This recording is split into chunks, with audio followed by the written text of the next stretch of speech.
ada macam-macam ya, ada Bukalapak, ada Tokopedia, ada Blibli, ada Shopee, ada segala macam.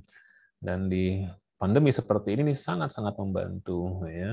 Nah, kalau kita punya dompet digital, kita nggak perlu keluar ke ATM untuk mentransfer biaya ataupun uang ataupun barang yang kita beli, tapi cukup kita membayarnya dengan menggunakan dompet digital. Jadi sangat memudahkan. Yang kedua adalah tidak perlu terlalu banyak membawa uang cash.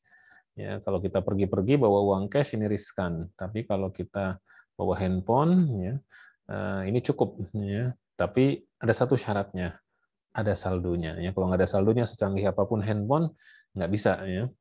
Kemudian yang ketiga adalah lebih dapat mengontrol pengeluaran karena di situ tercatat. Misalnya saya punya saldo 1 juta, ya, saya belikan apa saja, berapanya itu di historinya muncul, ada. Sehingga saya bisa lebih mengontrol. Misalnya kalau saya isi dompet digital, misalnya ya, untuk kebutuhan-kebutuhan saya sebulan 2 juta rupiah misalnya. Untuk bayar listrik, bayar ini, bayar itu, beli pulsa, dan lain sebagainya, saya bisa mengontrol. Jadi saya bisa maksimum pengeluaran saya, misalnya 2 juta rupiah per bulan. Ya, maka saya tinggal mengisi 2 juta ke dompet digital, lantas kemudian saya bisa mengontrol keperluan saya untuk apa saja. Gitu. Dan saya bisa anytime melihat secara histori. Jadi tidak perlu mencatat dan seterusnya. Ya, kalau kita manual biasanya kan ada yang mencatat ya, punya buku catatan setiap pengeluaran tanggal sekian, bulan sekian, apa segala macam, dan kadang-kadang terlupa. Tapi kalau menggunakan dompet digital ini kita lebih dapat mengontrol karena semuanya tercatat. Ya, memang ada kelemahannya, diantaranya adalah tidak semua bisa kita gunakan. Beli nasi uduk pagi-pagi buat sarapan misalnya, atau beli lontong ya, atau beli ketupat, nah, pada larang nih kalau di Cimahi ya, atau beli bubur ayam dan seterusnya, itu kadang-kadang tidak bisa kita bayar menggunakan dompet digital ya, kecuali yang sudah terkoneksi dengan dompet digital tersebut. Ya. Yang keempat, nah ini yang kelebihan sekaligus kekurangannya. Ya. Ada diskon, ya, dapat voucher, kemudian cashback, ya, dan fasilitas lainnya.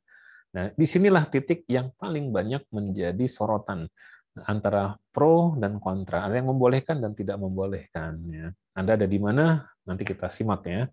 Nah, yang kelima adalah ini juga penting ya, kapitalisasi keuangan masyarakat. Jadi data itu menunjukkan kepada kita itu jumlah pengguna atau jumlah uang yang terkapitalisasi di dompet digital itu udah puluhan triliun.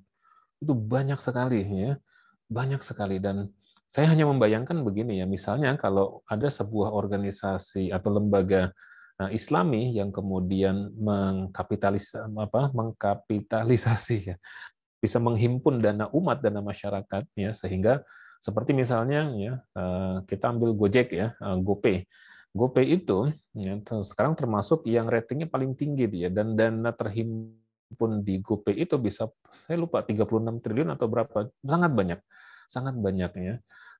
Sehingga sebagai sebuah perusahaan, GoPay ini dia akhirnya bisa punya bergening dengan mitra ya, dengan bank, dengan mana segala macam, dengan merchant, yang akhirnya dia bisa memberikan manfaat yang lebih banyak kepada pengguna ya, kepada kita yang menggunakan jasa tersebut ya. Nah, saya hanya membayangkan sekiranya ini misalnya gitu ya, lembaga-lembaga Islam yang memiliki e-wallet seperti ini akan banyak menguntungkan ya bagi kita. Misalnya ya, diskon-diskon tadi dihimpun, dikumpulkan, disalurkan ke ke masjid, ke musola, atau ke para marbot yang mereka rata-rata kehidupannya, atau ke guru-guru madrasah yang terpencil dan lain sebagainya. Jadi banyak sekali keuntungan yang bisa kita dapatkan dari sini. Tapi sayangnya memang belum banyak ya yang Islami yang memiliki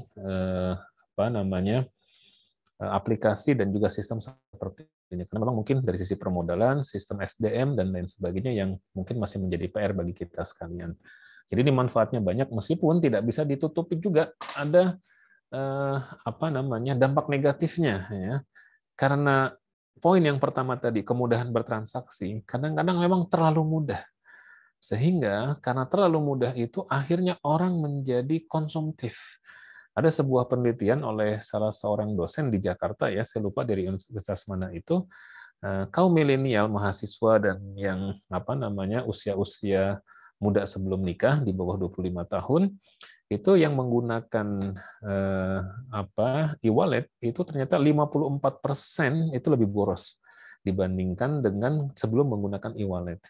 Di sini memang bisa kita tangkap ya, mungkin literasi ya, pemahaman bahwa sebenarnya ini sebagai alat pembayaran dan bagaimana pinter dan bagaimana pentingnya manajemen keuangan ya, sehingga justru harusnya dengan e-wallet ini jangan lebih boros.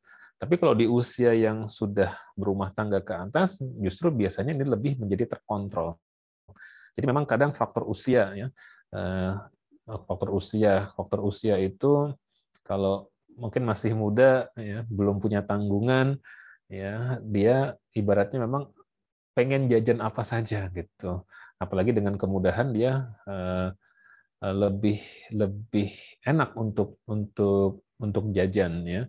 Tapi kalau bagi yang sudah berumah tangga dia mikir, apalagi sudah punya anak ya, punya uang 100.000 misalnya, dia akan pikir lebih baik buat beli susu anak ya, lebih baik buat beli buah buat istrinya, buat keluarganya ya. Tapi kalau masih masih jomblo, masih sendiri, biasanya 100.000 ya buat jajan aja ya, cari makanan-makanan yang dia sukai dan seterusnya. Jadi memang ini kira-kira manfaat ya plus minusnya dompet digital bagi umat Islam, dan dia sebenarnya hanya alat, tergantung kita.